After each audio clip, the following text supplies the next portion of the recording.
Shri Sachidananda Sadhguru Sainath Maharaj key జై. ఓం శ్రీ వాసుదేవానంద సరస్వతి టెంబేస్వామి సద్గురు చరిత్ర 8వ అధ్యాయం. ప్రసాదంలో టెంకాయ పెంకు. ఒక సమయమున వాసుదేవ బువ ఒక పెద్ద పాత్రలోని అరటిపండ్ల పాశమును నైవేద్యం పెట్టబోచుండిరి. అప్పుడు అందులో టెంకాయ పెంకు ముక్క ఉన్నది. దాన్ని తీసివేసి నైవేద్యం పెట్టమని దత్తప్రభు చెప్పాను. పాత్రను పరిశోధించి టెంకాయ పెంకును తీయుడని బువ సమీపంలో ఉన్న భక్తజనులకు చెప్పిరి. వారు పాత్రలో వెదికి ఏమీయూను కనిపించినందున ఇందులో ఏమీయూ లేదు అని తెలిపిరి. కానీ బువ దత్తప్రభు చెప్పిన దానికి తిరుగులేదు, జాగ్రత్తగా చూడుడని ఆజ్ఞాపించిరి. ఆ పాత్రలోని పాయసంను వేరొక పాత్రలోనికి కొంచెం కొంచెం పోయిచు భక్తులు శోధించగా అప్పుడు టెంకాయ పెంకు బయటపడెను. ఇట్టి విచిత్రములెన్నియో బువా సమక్షమున నిత్యము జరుగుచుండెడివి. గోకర్ణ యాత్ర. బువా తల్లి అయిన రమాబాయి ఒకసారి శివరాత్రికి గోకర్ణం పోవాలని అనుకొనెను. తనకు తోడుగా రమ్మని కొడుకులను అడిగెను. ఆమెతో పోవుటకెవరునూ సమ్మతించలేదు. చివరకు ఆమె బువాను తనకు తోడుగా రమ్మనెను. దేవుని ఆజ్ఞ లేనిది మందిరం విడిచిపోవట నాకు వీలు లేదని బువా చెప్పిరి. ఇంతమంది కుమారులు ఉన్నను చివరకు ఒక్కడైనను తనకు అక్కరకు రాకపోయిను కదా అని ఖిన్నురాలై ఆమె బాధపడజొచ్చెను. తల్లి విచారమును చూచి ఆమెను సంతోషపెట్టుటకై తాము వెంబడి వచ్చేదనని బువా తెలిపిరి. తల్లి సంతోషించి వెంటనే ప్రయాణానికి కావలసిన వస్తువులను సిద్ధం చేసెను. సావంతవాడి మీదుగా పోవాలని అనుకుని వారు బయలుదేరి దారిలో బువాను అకస్మాత్తుగా ఒక పురుగు కుట్టెను. అది సాయంకాలము చీకటిగా ఉండుటచే ఏమి కుట్టెనో బువా కనిపించలేదు. కాలు ఝాడించి ఆ విషయం ఎవరికి చెప్పకుండా బువా ప్రయాణాన్ని సాగించి సావంతవాడి చేరిరి. ఒకడవే నిర్మించిన దత్తమందిరంలో వారు మకాన్ చేసిరి. బువా కాలు వాచెను. విషమెక్కి కుట్టిన చోట పోట్లు పెట్టుట ఎక్కువయ్యను. వెంటనే వారు ఒకడవేను పిలిచి ఒక పాత్రలో పోసి దేవుని తీర్థమును తీసుకుని రమ్మని చెప్పిరి. అతడు తెచ్చిన తీర్థమును కుట్టిన చోట చల్లుకొనసాగిరి. అది చూచి ఏమైనదని ఒకడవే అడగగా పురుగు కుట్టిన సంగతి చెప్పి బువా సమాధిష్ఠులైరి. సమాధి విడవగానే మరలా కాలిపోటు మొదలుపెట్టెను. బువా పడుచున్న బాధ చూడలేక రాంబావ్ సబ్నీస్ ఒక మంత్రగాన్ని పిలిపించెను. బువా ఆ మంత్రగాన్ని చూచి వద్దు పొమ్మని అనిరి. కానీ అందరూ బలవంతం చేసి బువా కాలికి మందు రాసిరి. వెంటనే బాధ అతిశయించి బువా గిలగిలా కొట్టుకునసాగిరి. బువా పడుచున్న బాధ చూడలేక తల్లి మనసు విచారించెను. తనకు తోడుగా బయలుదేరి వచ్చుట వలననే కుమారునికి ఇంతటి బాధ వచ్చినది. ఇప్పుడిక శివరాత్రికి ఎట్లునూ గోకర్ణం పోవుటకు వీలు పడదని ఆమె నిశ్చయించుకుని చేయినది ఏమీయూనూ లేక బువాతో మాన్గావ్ తిరిగి వచ్చెను. ఆనాటి రాత్రి స్వప్నంలో దత్తప్రభు బువా కాలును ఒత్తి ఆ కాలులో దిగబడిన కీటకపు ముళ్ళును తీసివేచెను. 2 రోజులలో క్రమంగా బాధ తగ్గెను. గోకర్ణం పోవుటకు తనకు ఆజ్ఞ లేకపోవటం వల్లనే అట్లు తల్లి ప్రయాణమునకు విఘ్నమాయనని గ్రహించి దేవుని ఆజ్ఞ లేనిదే ఇక మీదట ఎక్కడకు పోకూడదు అని బువా నిశ్చయించుకొనిది. అప్పటినుంచి తల్లి అయిన రమాబాయి కూడా కుమారుని విషయంలో ఆయన ఇచ్ఛకు వ్యతిరేకంగా ఎన్నడూనూ బలవంత పెట్టరాదని భావించెను. కానీ ఒక సమయంలో ఆమె కుమారులకు పెట్టవలెనని ఎంతో ప్రేమతో లడ్లు చేసెను. ఇంటిలో అందరితో పాటు వాసుదేవు కూడా తినవలనని మనసు పడి వాత్సల్యంతో బువాను పిలిచి లడ్లు తినపని బలవంతం చేశాను. తల్లి మాట కాదనలేక ఆయన ఆ లడ్డును తుంచి ఒక ముక్క నోట్లో వేసుకొనిరి. ఆ ముక్క గొంతుకు కడ్డం పడెను. బువా ఉక్కిరి బిక్కిరి అయ్యెను. తల్లి గాబరాపడి దత్తప్రభునకు మ్రొక్కి వేడుకొనెను. ఇక మీదట బువాను ఏ విషయంలోనూ ఒత్తిడి చేసి ఆజ్ఞాపించనని దేవుని ముందు ప్రమాణం చేసెను. మరుక్షణమే బువా గొంతు కడ్డం పడిన ముక్క మెల్లిగా క్రిందకు జారెను. బువా బాధ నివారణ అయ్యెను. నిర్వైర్వ వృత్తి అహింసా ప్రతిష్టాయాం తస్సనిద్ధౌ వైరత్యాగ అను ప్రమాణమును అనుసరించి మాన్గావ్లోని దత్తమందిరము నిర్వైరమై ఒక మహర్షి ఆశ్రమము వలె విరాజిల్లుచుండెను. ఆ మందిర స్థానము సమస్త ప్రాణులకు ఆత్మీయతా భావం కలిగించడిది. బువా భోజనం చేయుట కూర్చోండగానే ఎక్కడి నుండియో ఎలకలు వచ్చి ఆయన వేసుడి అన్నం తినుచుండెడివి. పరులెవరైనా కనిపించినచో అవి పారిపోయేవి. ఆ రీతిగా ఒక నాగసర్పము కూడా 2 మాసముల కాలం ఆ మందిరంలోనే ఉండెను. అందరూ అందరికీ కనిపించినట్లు నిర్భయంగా అది మందిరం నలువైపులా తిరిగేది. ఎవరిని బాధించేది కాదు. తన 7-8 మూరల తోకను చుట్టుకొని దేవుని మందిరం గడప మీద తలబెట్టుకుని సైనించేది. కొన్నాళ్లకు దానిని చూచి భయపడిన కొందరు దానిని చంపవలనని అనుకొనిది. కానీ అది వారికి చిక్కక తప్పించుకుని అరణ్యంలోనికి పోయెను. సర్పము మందిరంలో యథేచ్ఛగా తిరుగుచున్న సమయంలో నిర్భయులై ప్రశాంత చిత్తులై బువా మందిరంలో తన యథాస్థానంలోనే శయనించేవారు. తపస్సు పెద్ద పులి. మాన్గావ్లో దత్తమందిరం ప్రక్కనే ఒక గుట్ట ఉండెను. దాని మధ్యలో ఒక గుహ కలదు. అప్పుడప్పుడు బువా ఆ గుహలో కూర్చుండి ధ్యానం చేసుకుంటుండిరి. ఒకసారి ఆయన గుహలో కూర్చుండి తపస్సు చేసుకుంటుండగా ఒక పెద్ద పులి వచ్చి గుహ ముఖ ద్వారముకెదురుగా కూర్చుండెను. దానిని చూచి బువా భయపడిరి. ఆయనకు ఏం చేయవలనో తోచలేదు. అచ్చటి నుంచి కాలు కదపలేకపోయిరి. కొంతకాలం అట్లుండి ఆ పెద్ద పులి గుర్రుమని వెడలిపోయెను. బువా మందిరంనకు తిరిగి వచ్చిరి. ఇటుపైన మందిరంను విడిచి గుహలోకి పోవద్దు అని బువాకు దృష్టాంతమయ్యెను. ఆనాటి నుంచి బువా గుహ దగ్గరకు పోవటం మానుకొనిరి. అట్లే ఒకనాటి రాత్రి ఒక దేవతా సర్పము మందిరంలోకి వచ్చి దైవ దర్శనం చేసుకుని మరలిపోచుండగా బువా ఆజ్ఞాపించగా జనులు దీపము చూపి దానిని బహుదూరం సాగనంపిరి. అభిగరించని నైవేద్యం. ఒక ఉత్సవ సమయంలో అభిగరించకుండా నైవేద్యం పెట్టుచుండగా వీపు మీద ఎవరో కొట్టినట్లు బువ అదిరిపడెను. అంతలో తూప్ తూప్ అంటే నెయ్యి అని వినిపించెను. వెంటనే బువాకు విషయం బోధపడి నెయ్యి వేసి నైవేద్యం సమర్పించిరి. దేవుని నిత్య పూజా కార్యక్రమమునకు ఏ కొంచెం లోపం వచ్చిననో అది దైవమునకు ఎంత మాత్రమూ సమ్మతం కానేరదు. అభిగరించని అన్నము నైవేద్యమునకు పనికిరాదని భగవంతుని సూచన. తనను గాఢంగా విశ్వసించి సర్వశ శరణాగతి చేసిన భక్తుడు తెలియక చేసిన ఏ లోపమైనను భగవంతుడు క్షమించగలడు. అటుపైని లోపము జరగకుండా నివారించగలడు. పొడి అటుకులు. ఒక దీపావళి పర్వదినమున నైవేద్య సమయంలో భక్తులెల్లరూ పెరుగుతో కలిపిన అటుకులు తెచ్చి సమర్పించుచుండిరి. బువా తల్లి అయిన రమాబాయి ఆ పెరుగు కలిపిన అటుకులపై ఎవరో తెచ్చి ఇచ్చిన పొడి అటుకులు పొరపాటుని వేసెను. నాకు తినుటకు పొడి అటుకులు పెట్టెదవా అని భగవంతుడు బువాను ప్రశ్నించెను. పాత్రను పరిశీలించి చూడగా కొన్ని పొడి అటుకులు కనిపించెను. ఎవరో తెచ్చిచ్చిన పొడి అటుకులను తీసుకుని చూడకుండా రమాబాయి పెరుగు కలిపిన అటుకులున్న పాత్రలో పోసిన దోష ఫలితంగా ఆమె కంఠం వాచెను. చేసిన తప్పుకు క్షమించమని లంపలేసుకుని ఆమె భగవంతుణ్ణి ప్రార్థించెను. పుల్లకంద. ఒకసారి ఎవరో ఒక పెద్ద పుల్లకందగడ్డను తెచ్చి నైవేద్యం పెట్టుడని బువాకిచ్చిరి. ఆయన దానిని వండి నైవేద్యం పెట్టెను. భోజన సమయంలో అందరికీ ఆ కూర వడ్డించిరి. ఆ కూర తినిన వారల గొంతుకలో దురదబుట్టెను. వండినది దురతకందాయని వచ్చినను అది దైవప్రసాదమైనందున బువా సంతుష్టిగా భుజించిరి. దాని ఫలితంగా ఆయన గొంతు వాచెను. ఎంత బాధ కలిగినను ఆ బాధనంతయు ఆయన సహించెను. అది ఆయన సమత్వభావము. సాధువులతో వైరము. మాన్గావ్లో బువా కీర్తి విస్తరించుచున్నందులకు కొందరు ఈర్ష్యాద్వేషములకు లోనై సహించలేక వేర్వేరు మందిరాలు నిర్మించుకుని పులించూచి నక్కవాతలు పెట్టుకున్న చందమున బువా మాదిరిగా చేయవలనని భజనలు పూజలు మొదలుపెట్టిరి. కానీ వారిలో మచ్చుకైనను దయా క్షమ శాంతి దైవ విశ్వాసము మొదలైన సత్వ లక్షణములు ఏవియూ లేనందున ఆ మందిరములు చాలా కాలం నిలవలేకపోయాను. ఆ మందిరములు కట్టించిన వారిలో కొందరిపై రాజద్రోహ నేరము మోపబడి కఠిన శిక్షలు విధించబడెను. కొంతమందికి పిచ్చెక్కెను. ఆ మందిరములన్నీ పాడుపడెను. సాధు పురుషులతో వైరం పెట్టుకున్న వారు దైవానుగ్రహమునకెంత మాత్రమో నేనాటికిని పాత్రులుగారు. తగ్గిన సందడి. మందిర నిర్వహణాధికారులలో చాలామందికి బువా వలె తమకు కూడా కీర్తి ప్రతిష్టలు లభించవలనని ఆశించుచుండేది. కానీ బువా ఎన్నడూనూ కీర్తి ప్రతిష్టలను ఇచ్చగించడి వారు కారు. దత్తప్రభు తనకు తానే వచ్చి నివసించి ఉన్న కారణమున మందిరములో జరగడి ఉత్సవములు క్రమక్రమముగా వైభవోపేతంగా ప్రవర్ధనమానమగుచుండెను. రమారమి 10,000 మంది జనులు ఉత్సవ సమయములందు గుమిగూడుచుండిరి.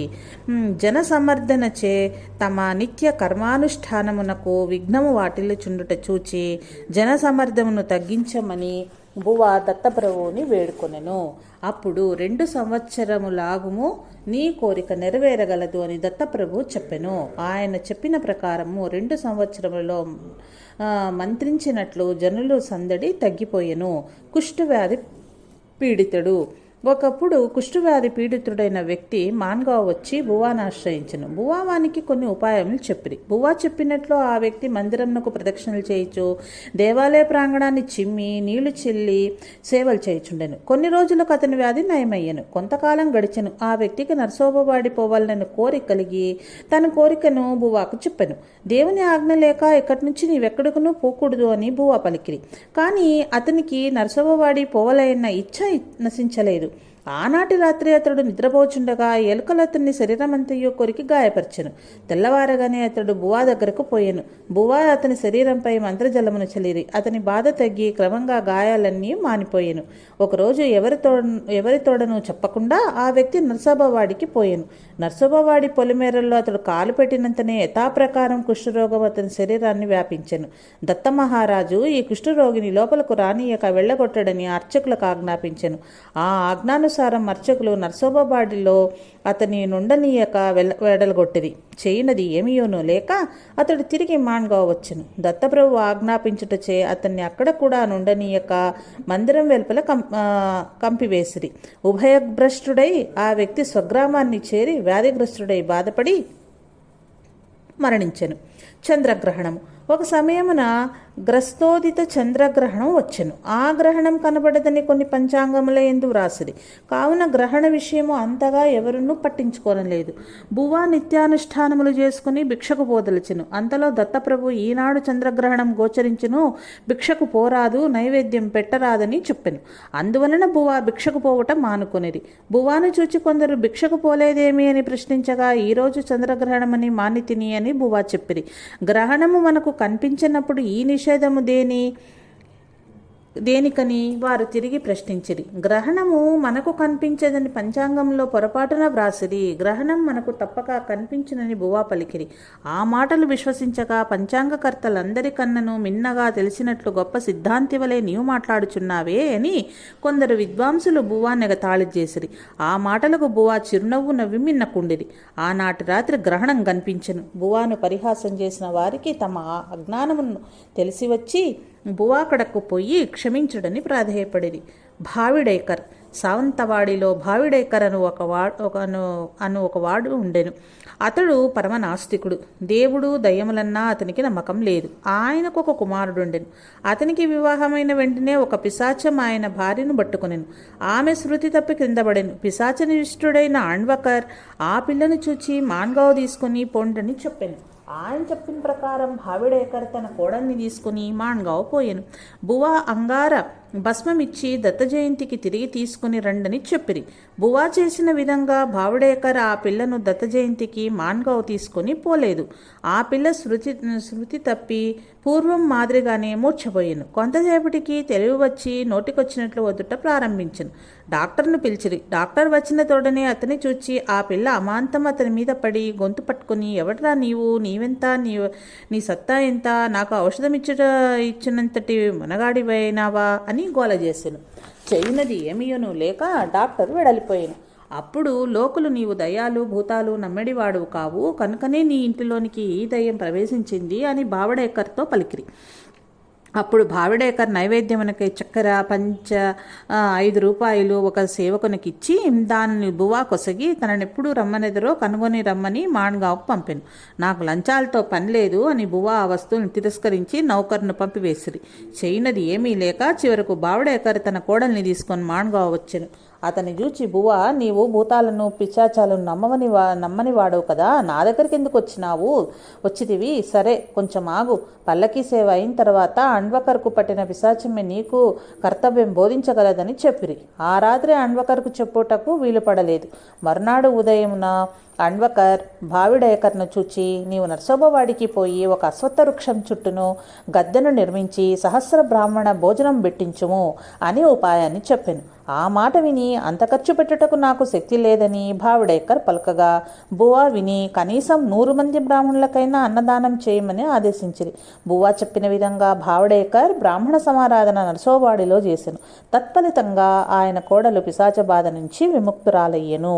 నారోపంత్ మోకాలు నొప్పి. ఒకసారి నారోపంత్ ఉకడవేకు మోకాలు వాచి బాధ సహించలేకపోచుండెను. అప్పుడు బువా అతన్ని చూచి, దత్త విగ్రహం కాలికి నీ నీవెప్పుడైనను ఏమైనా బాధ కలిగించితివా? బాగుగా జ్ఞాపకం తెచ్చుకొని చెప్పుమని అడిగిరి.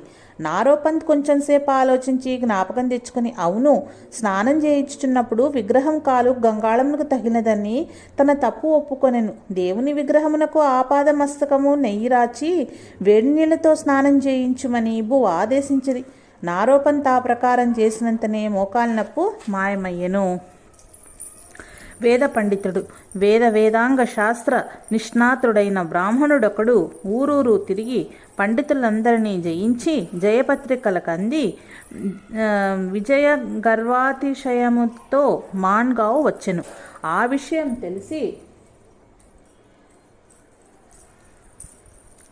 బ్రాహ్మణులందరూ ఆ రాత్రి దేవాలయంలో సమావేశమై బువా సమక్షంలో సమాలోచన చేసిరి. మరునాడు సమస్త వైదిక బ్రాహ్మణ పరిషత్తు పక్షమున కొంత వేదాంత భాగమును బువా బోధించిరి. బువా పాండిత్యం చూచి ఆ వేద పండితుడు ఆశ్చర్యం చెంది తన అహంకారమును క్షమించుడని ప్రార్థించి బువాకు సాష్టాంగ నమస్కారం చేసి వెడలిపోయాను. దత్తప్రభువు పరీక్ష. వేదాధ్యయనమునర్చు బ్రాహ్మణుడు పరమ పవిత్రుడై ఉండవలననియు నాటకములకు జాతరలకు విద్యార్థులు పోరాదనియు బువా ఉద్దేశం. కానీ కొందరు విద్యార్థులు రాత్రి సమయంలో దొంగచాటుగా నాటకాలు చూచుటకు పోయి తిరిగి వచ్చి ఉదయం స్నానం చేసి ఎంతో బుద్ధివంతుల వలె అధ్యయనానికి వచ్చుడివారు. నిద్రనాపలేక మత్తుతో తూలుచు నిర్దుష్టంగా వేదం చెప్పలేకుండుటను బువా గమనించి వారి తప్పిదమునకు సహస్ర గాయత్రి జపమే తగిన శిక్ష అని వారి చేత ఆ జపాన్ని చేయించుడివారు. అప్పుడప్పుడు దత్తప్రభు కూడా బువాను పరీక్షించుచుండడివారు. ఒకప్పుడు బువ ధ్యాన సమాధిలో ఉండగా ఒక దృష్టాంతమయ్యను. ఒకడెవడో పల్లకీ తెచ్చెను. ఈ లోకంలో నీవు చేయు పనులైనవి ఈ పల్లకిలో కూర్చుండమని అతడు చెప్పెను. బువా పల్లకిలో కూర్చుండెను. అంతలో ఆయన ధ్యానం చెదిరి కన్నులు తెరిచెను. పల్లకి కనిపించలేదు. అట్లే మరొక సమయంన దత్తమహారాజు నీవు కుష్ఠరోగగ్రస్తుడవయ్యేదవని చెప్పెను. బువా తన శరీరం వైపు చూచెను. అది కుష్ఠరోగంతో కూడి ఉన్నట్లుగా కనిపించెను. ఒక చెయ్యి ఒక కాలు పక్షవాతం వచ్చినట్లు చచ్చుబడి కదల్చుటకు వీలు లేకుండా పోయెను. అట్లు జరుగుటకు తన ప్రారబ్ధ భోగమే కారణమని గ్రహించి నిశ్చలముగా ఉండెను. 3-4 దినములు గడిచెను. ఆయన శరీరమునకు గల కుష్ఠవ్యాధి మాయమయ్యెను. అప్పుడు బువా దత్తప్రభువును ప్రార్థించి ఇట్లెందుకైనదని ప్రశ్నించిరి.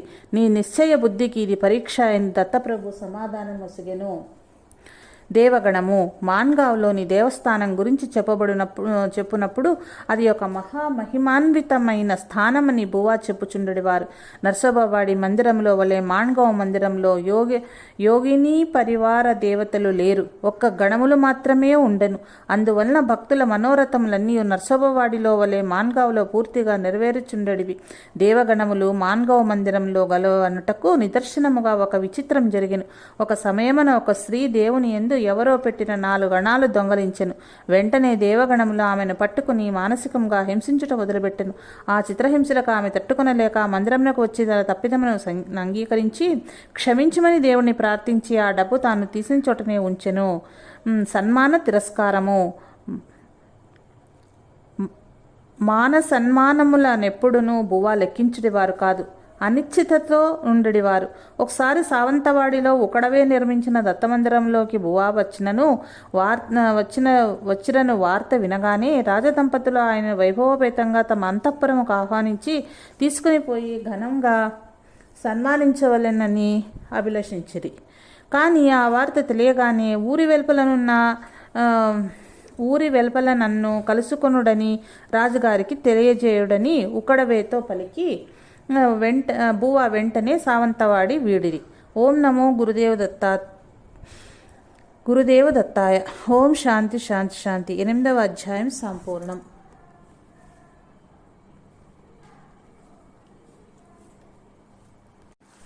ఓం శ్రీ వాసుదేవానంద సరస్వతి టెంబెస్వామి సద్గురు చరిత్ర 9వ అధ్యాయము. అన్నపూర్ణాబాయి ప్రయాణము. ఓం శ్రీ దత్తాత్రేయాయ నమః. ఓం శ్రీ వాసుదేవానంద సరస్వతి సద్గురువే నమః. బువ్వ ఇంటి పరిస్థితులు పూర్వం ఎట్లుండెనో వెనుక అధ్యాయంలో కొంత గ్రహించితిమి. అత్తా కోడండ్లు ఎప్పుడునూ సరిపడేది కాదు. ఇంటిలో చూచినా దరిద్ర దేవత తాండవిచ్చుచుండెను. అన్న వస్త్రాలకు ఇంటిల్లిపాది పడుచున్న కష్టము చూచి నానా కోనేకర్ చాలా బాధపడుచుండెను. ఇంటిలో చెలరేగుచున్న పోరు చూడలేక అన్నపూర్ణాబాయిని ఆ ఇంటి నుంచి ఎట్లయినను తప్పించి అంబోలి అను గ్రామంలో ఇచల్ కరంజకర్ అను వారి ఇంట్లో వంట చేయుటకు పంపించిన బాగుండునని అతడు నిశ్చయించుకొనను. తన భర్త కీర్తి ప్రతిష్టలు గలవాడైనను తల్లి మీద గల ప్రేమాతిశయమున తనను లక్ష్య పెట్టకుండుట చేతనే తనకింత కష్టం కలుగుచున్నదనియు, ఇల్లు వదిలి కొంతకాలం దూరంగా ఉండుట ఒకందుకు మంచిదేననియు, ఈ కారణం చేతనైనను 4 రోజుల పాటు అత్తగారి పోరుకు దూరంగా ఉండవచ్చుననియు అన్నపూర్ణాబాయి భావించి అంబోలి గ్రామం పోవుటకు నిశ్చయించి కోణేకర్ ఇంటికి వెళ్ళెను.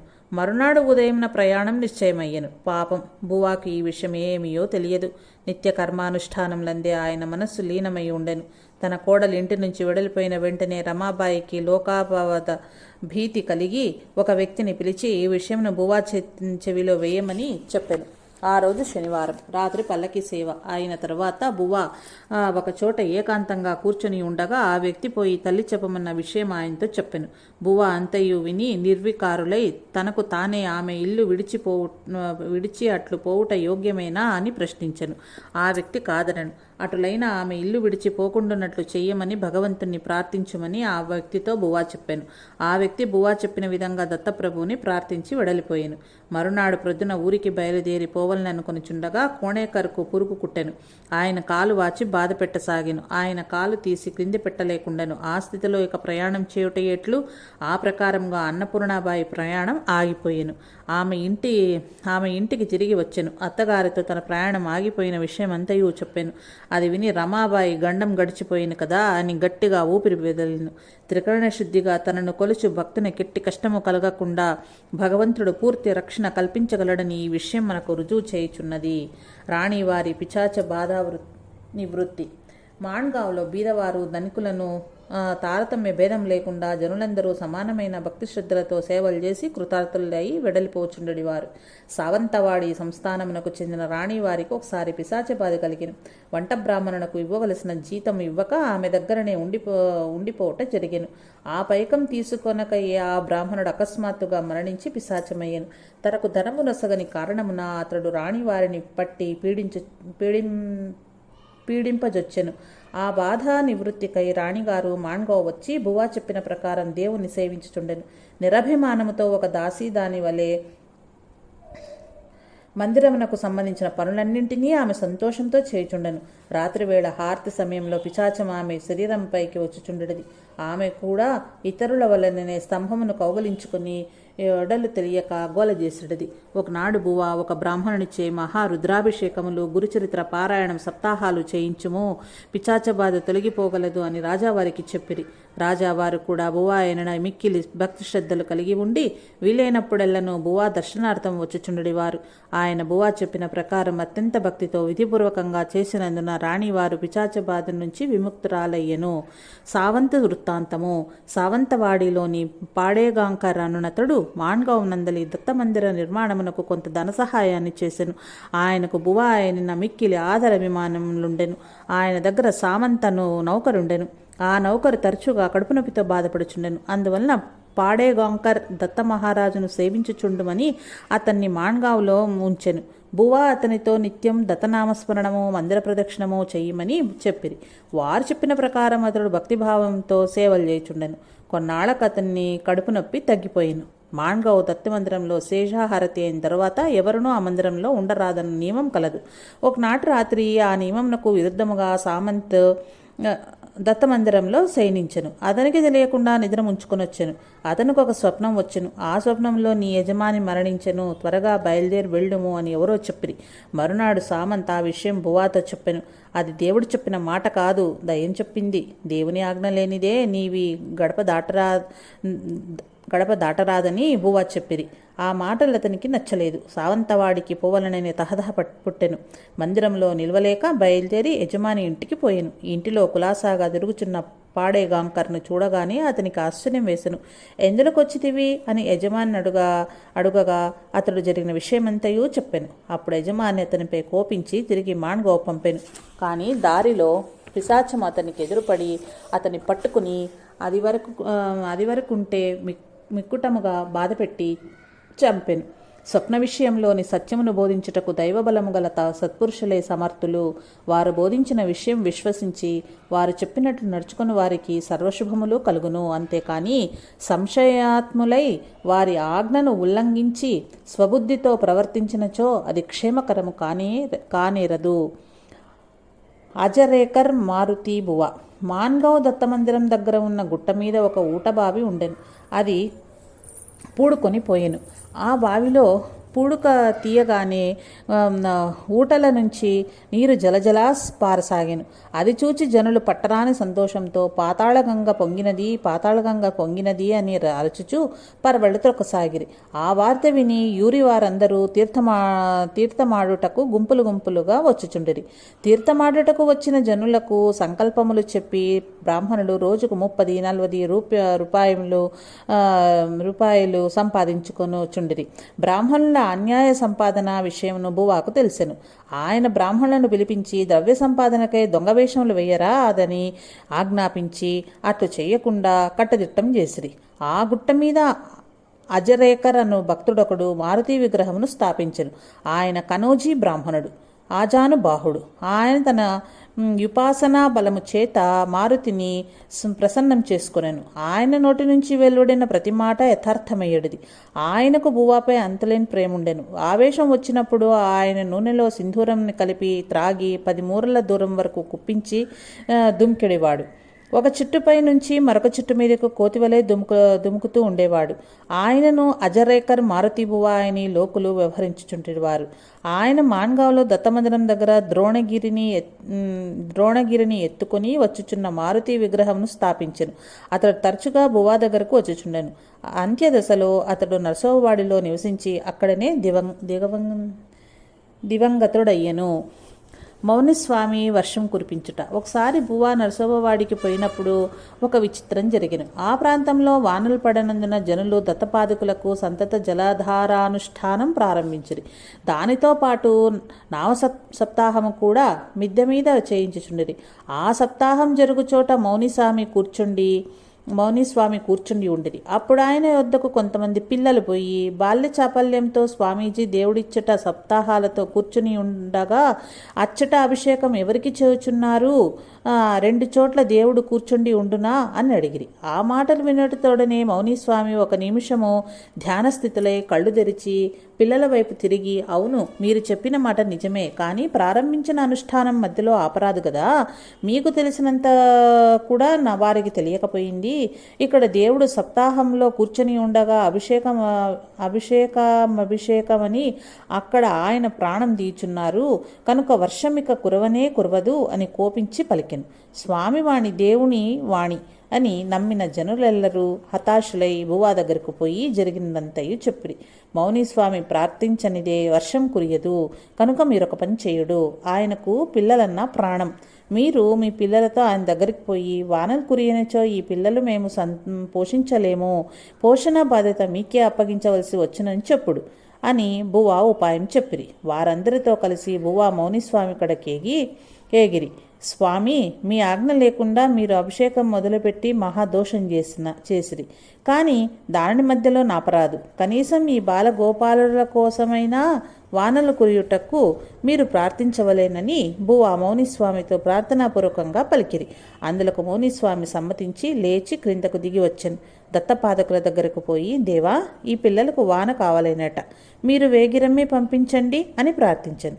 అంతలో ఆకాశమున మబ్బులు దట్టంగా కమ్ముకొని కటక చీకట్లు కమ్మి ఉరుములతో మెరుపులతో కుంభవృష్టి కురిసెను. అందరూ సంతోషించిరి. దీపావళి విందు. ఒక గురుద్వాదశి ఉత్సవ సమయంలో వచ్చిన జనులలో కొందరిని దీపావళి ఉత్సవం కొరకు బువా ఆపిరి. ఆ విధంగా బువాచే ఆపబడిన వారిలో సావంతవాడికి చెందిన భాగవత్ అను ఒక హరిదాసుండెను. ఇంటి దగ్గరైనచో పండుగ నాడు మృష్టాన్న భోజనం లభించడిది. అనవసరంగా ఇక్కడ చిక్కుకుని పండుగ భోజనములకు దూరమైతిమి అని దీపావళి రోజున ఆయనకు విచారం కలిగిను. ఆ రోజు ఉదయం దత్తప్రభువు నేడు పంచభక్ష పరమాన్నాలతో పసందైన విందు తయారు చేయించమని బువా ఆజ్ఞాపించెను. బువా ఆ ప్రకారంగా చేయుటకు సంసిద్ధులై మాన్గావ్లోని ఒక పౌరాణికుని భోజనమునకు రమ్మని పిలువనంపిరి.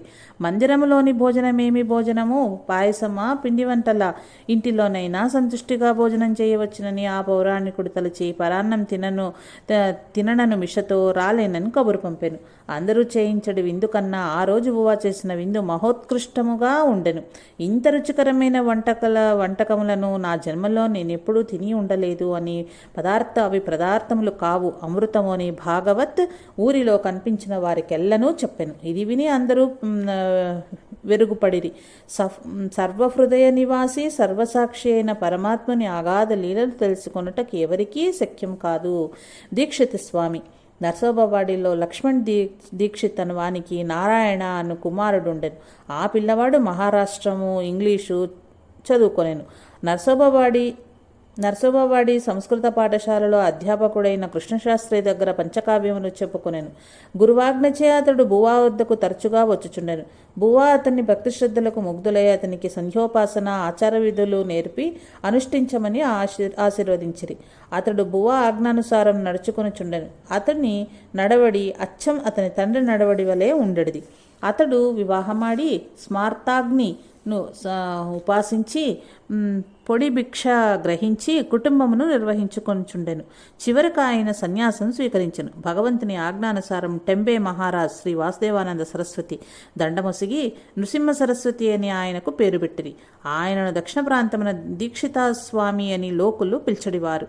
ఆయన గురు మహారాజ్ ఆజ్ఞలు చొప్పున వాడిలోనే ఉండి గురోపాసన చేసిరి.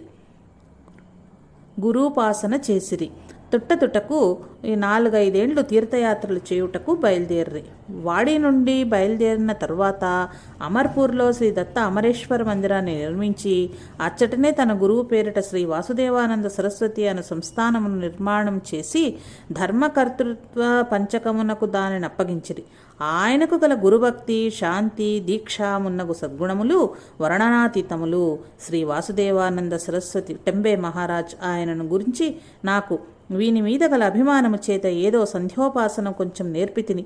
నాబోటి వానికి ఇటువంటి ఉత్తమ శిక్షుడు లభించుట మహాభాగ్యమని పలికిరి. ఆ మహాత్ముని సమాధి అయోధ్యలో నేడు మనం చూడగలము. ఈ గ్రంథములో ఉత్తరార్ధమునందు టెంబే మహారాజ్ ఆయనకు దండమెట్లు ప్రసాదించి ఆశీర్వదించినది వివరముగా వర్ణించబడినది.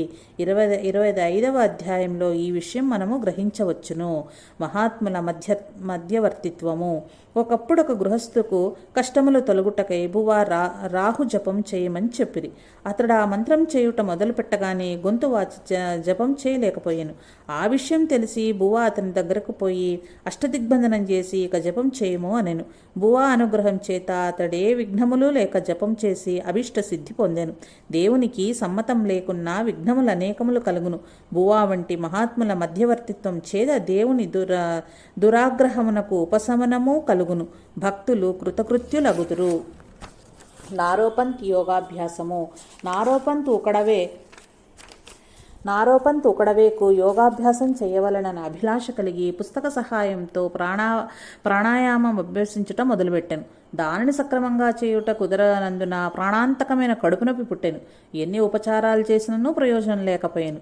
చివరకు బువా దగ్గరకు పోయాను. బువా ఆయన చూచి, నీవు ప్రాణాయామం చేయుచున్నావా అని అడిగిరి. ఆయన అవునని చెప్పెను. నీవు పుస్తకం చుచ్చుటకై మనసు లగ్నం చేసి ప్రాణాయామం చేయు విధిని మర్చితివి. పుస్తకములు చూచి ప్రాణాయామం చెయ్యరాదు అని మందలించిరి. తర్వాత కొన్ని ఉపాయాలను చెప్పి కడుపు నొప్పి తగ్గేటట్లు చేసిరి. దొరికిన నగలు. మాన్గావ్లోని దత్తమందిరంకి ఎల్లప్పుడూ అనేకులు సేవ చేయుటకై వచ్చుచుండెడివారు. ఉత్సవ సమయంలో వచ్చుడి వారికి లెక్కలేదు. ఒక సమయంలో దేవుని దర్శనార్థం ఒక స్త్రీ వచ్చెను. స్నానం చేయుట కొరకు బావి దగ్గరకు పోయి ధరించిన నగలు మూటగట్టి ఒక ప్రక్కన పెట్టి స్నానం చేయుచుండెను. ఆమె స్నానం ముగించుకుని వచ్చే లోపలనే మరొక స్త్రీ ఆ నగల మూటను దొంగలించి తీసుకుపోయి తన ఇంటిలో దానిని పాతిపెట్టాను. నగలు కనిపించక ఆ స్త్రీ దుఃఖించుచూ బువ్వా దగ్గరకు వచ్చెను. నగలు సాయంకాలంలోగా దొరకగలవు, దుఃఖించవలదు అని బువ్వా ఆమెను ఓదార్చిరి. బువ్వా ప్రార్థన విని దత్తమహారాజు తన గణములలోనొకరిని దొంగతనం చేసిన స్త్రీ ఇంటికి పంపెను. అతడు మహాభయంకర రూపం ధరించి ఆమె ముందు నిల్చెను. అతని చూచి ఆ స్త్రీ భయపడెను. వెంటనే బువ్వా దగ్గరకు పరిగెత్తుకుని వచ్చెను. బువ్వా ఆమెను చూచి దాచిన నగలు వెంటనే అప్పగించమని శాసించిరి. తక్షణమే ఆమె ఇంటికి పరిగెత్తి నగల మూట తీసుకుని వచ్చి బువ్వా పాదముల కడ పెట్టి నా అపరాధాన్ని మన్నించడమని వేడుకొనెను. బువ్వా ఆమెపై దయ చూపిరి. ఆమె భయము తొలగిపోయెను. బువ్వా ఆ స్త్రీ నగలు ఆ స్త్రీకి అప్పగించిరి. వేగులే కొడుకు. ఒక గ్రామంలో వేగులే అను బ్రాహ్మణుడు ఉండెను. ఆయనకు ఒక కొడుకు కలడు. ఆ పిల్లవానికి 15 ఏండ్ల వయసులో నోటమాట పడిపోయాను. అన్నం తినుట మానెను. కుమారుని రోగ నివారణకై 4-5 సంవత్సరాలు వేగులే ప్రయత్నించి విఫలుడై నిరాశ చెంది తన కుమారుని తీసుకుని మాణ్గావ్ వచ్చెను. తన కుమారుని పరిస్థితి అంతయు బువ్వాకు విన్నవించెను. బువ్వా అతనికి ధైర్యం చెప్పి నీ కుమారుని మందిర ప్రదక్షిణలు చేయించుమని చెప్పిరి.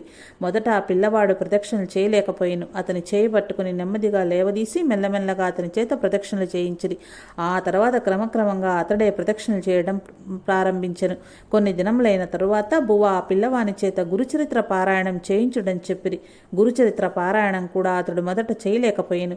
కొన్ని దినముల గురుచరిత్రను మౌనంగా తనలోనే తాను చదువుకొనెను. ఒక పారాయణమైన తరువాత తీర్థం పుచ్చుకొనెను. క్రమక్రమంగా అతడు మాటలు పలకజొచ్చెను. 3వసారి పారాయణం చేయగానే మాటలు పూర్వం వలె పలుకుట మొదలుపెట్టెను. పూర్వం మాదిరిగా భోజనం చేయుట కూడా మొదలుపెట్టెను. దత్తప్రభు ఆజ్ఞ అయిన తరువాత వేగులే తన కుమారుణ్ణి ఇంటికి తీసుకుని పోయెను. సఖారాం బావమరిది. ఒక గ్రామంలో సఖారాం అను పాశ్చాత్య విద్యావేత్త ఒకడుండెను. అతనికి భారతీయ శాస్త్రములన్నను దేవుడన్నను భూతప్రేత పిశాచాలన్నను నమ్మకం లేదు. ఆ ఆస్తికులను చూచి ఎప్పుడూ ఎగతాళి చేయుచుండెడివాడు. కొంతకాలం గడిచిన పిదప అతన్ని ఒక పిశాచం పట్టి వేధించసాగాను. బువ్వా ప్రఖ్యాతి విని తన బాధను పోగొట్టుకునవలనని మాణ్గావ్ వచ్చెను. బువ్వా అతన్ని మందిర ప్రదక్షిణలు చేయమని చెప్పగా అతడు అట్లే చేయుచుండెను. అతని బావమరిది అతని చూచుటకై మాణ్గావ్ వచ్చెను. ఆయన LLB చదివి న్యాయవాద వృత్తిలో ఉండెను. ఆయన సఖారాంను చూచి అంత ఇంగ్లీషు చదువు చదివి హేతువాద దృక్పథమును పెంచుకున్న నీవు కూడా అందరి మాదిరిగా మూఢనమ్మకాలకు లోనై ఇక్కడకు వచ్చి సేవ చేయుచున్నావే, సిగ్గు దయాల్లేవు పిచాచాల్లేవు, అంతా భూత కల్పన అని ఎగతాళి చేశాను. ఏమిరా నన్ను చూచిన అంతా ఎగతాళిగా ఉన్నదా అని పిశాచం పట్టిన సఖారాం కోపించెను. నిన్ను పట్టిన పిశాచం నన్నును పట్టుకుని బాధించినచో అప్పుడు పిశాచములు ఉన్నవని నమ్మేదను, అంతవరకు నమ్మను అని బావమర్ది అనెను. బలవత్తరమైన కారణం లేనిదే నేనెవరి దగ్గరకు పోలేనని పిశాచం పలికెను. ఆ మాటను విని వకీలు వికటముగా నవ్వెను. అవిశ్వాసము గలవాడై పిశాచాలను బువ్వాను భగవంతుణ్ణి నోటికొచ్చినట్లు విమర్శించెను. అవాకులు చవాకులు వాగెను. అందులకు ఆ పిశాచం కోపించి తన దగ్గర ఉన్న మరొక పిశాచమును చూచి నీ సత్తా ఏమిటో అతనికి చూపుమని ఆ వకీల్ని చూపించి పలికెను. తక్షణమే ఆ పిశాచం వకీల్ని ఆవేశించి బాధించటం మొదలుపెట్టెను. అప్పుడు సఖారాం తన బావమరిదిని చూచి నీ తెలివి ఏమో ఇప్పుడు చూపించు అని ధిక్కరించెను. బువ్వాను చూచి ఈ మూర్ఖునికి బుద్ధి రావలేను, కనుకరించకు అడని అభ్యర్థించెను. ఆ పిశాచం పెట్టడి బాధలకు తాళలేక వకీలు సొమ్మసిల్లి మరణోన్ముఖుడయ్యెను.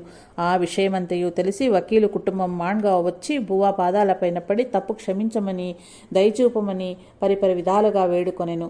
అప్పుడు బువ్వా వీడు పరమ నాస్తికుడు, దైవనింద చేసెను, కొన్ని దినములు ఇచ్చట నుండి దేవుని సేవలో కాలం గడపవలసి ఉన్నది, తర్వాత బాగుపడగలడని వారికి చెప్పిరి. బువ్వా చెప్పిన ప్రకారం ఆ వకీలు కొంతకాలం దేవుని సేవించుకొనుచు మాణ్గావ్లో ఉండి తదుపరి బాధా విముక్తుడై ఇంటికి తిరిగిపోయెను. శాస్త్ర పాండిత్యము. నరసవ్వవాడి నుంచి మాణ్గావ్ తిరిగి వచ్చుచు మార్గమధ్యములో కొల్హాపూర్ మహాలక్ష్మిని సందర్శించి వచ్చుటకు బువ్వాకు అలవాటు. ఒకసారి కొల్హాపురంలో ఠకార్ భట్ ఇంటిలో దిగిరి. బువ్వా పాండిత్యం మీద ఠకార్కి ఎంతయో నమ్మకం. అతడు ఆ యూరిలోని విద్వాంసులందరికీ బువ్వాను గురించి చెప్పి వారిని దర్శించి పోదురు రండి అని తన ఇంటికి ఆహ్వానించాను. అందరూ వచ్చిరి. ఆ సమయమున బువ్వా అనుష్ఠానంలో నుండిరి. దూరం నుంచి బువ్వాను వారు ధరించిన మలిన వస్త్రములను చూచి ఈ జాతి రత్నమును ఎచ్చటి నుంచి పట్టుకొని వచ్చినావయ్యా, ఈయన కోసమేనా మమ్మల్ని ఆహ్వానించి ఇంత ఆర్భాటం చేసింది అని పకపకా నవ్వుచూ ఎగతాళి చేయసాగిరి. వారిని గోల చెయ్యక నిశ్శబ్దంగా ఉండుడని ఠకార్ భట్ చేతి సజ్ఞ చేశాను. కొంతసేపటికి అనుష్ఠానం నుంచి బువ్వ లేచి వెలుపలకొచ్చి బ్రాహ్మణులతో శాస్త్రచర్చ ప్రారంభించింది. సర్వతోముఖమైన బువ్వ శాస్త్ర పాండిత్యమును చూచి బ్రాహ్మణులు నిశ్చేష్టులైరి. మొదట ఆయన వేషం చూచి పొరబడి అపహాస్యము చేసినందులకు సిగ్గుపడి పశ్చాత్తప్తులై బువ్వ ముందట సాష్టాంగపడి క్షమించుడని ప్రార్థించిరి. అజరేకర్ ఆతిథ్యము. నరసోబవాడికి పోవచ్చు దారిలో అజరే అను గ్రామంలో దిగి మారుతి ఉపాసకుడైన అజరేకర్ను కలిసి కొంతకాలం గడిపి బువ్వ వెడల్చుండెడివారు. అజరేకర్కు బువ్వ మీద అత్యంత ఆదరాభిమానాలు ఉండడివి. లోగడ అధ్యాయంలో కొంత చెప్పబడినది. అజరేకర్ కనోజీ బ్రాహ్మణుడగుటచే తాను వండిన పదార్థములు బువ్వ స్వీకరించారని అతడు వేరు దక్షిణాది బ్రాహ్మణులచే తడియలు అంటే పిండి వంటలు అప్పడాలు చేయించి పెట్టెడివారు. బువ్వ సంతోషంతో ఆయన వసుగు ఆతిథ్యమును స్వీకరించుచు 1-2 రోజులు అచ్చట గడిపి వెడల్చుండిరి. ఓం నమో గురుదేవదత్తాత్. ఓం శాంతి శాంతి. 9వ అధ్యాయం సంపూర్ణం.